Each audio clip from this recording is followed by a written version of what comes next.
Hi everyone, welcome back. So in this video, I'm gonna share with you how to add the 50 EMA on NinjaTrader. So just follow me and follow the steps. It's so easy and simple. So first of all, open your NinjaTrader, then go to this icon right here.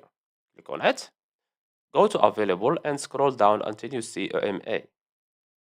Where it is, this one, click on it now 2 times. Go to period and change it to 50. Now scroll down until the end and you can change the color and the thickness if you want from here.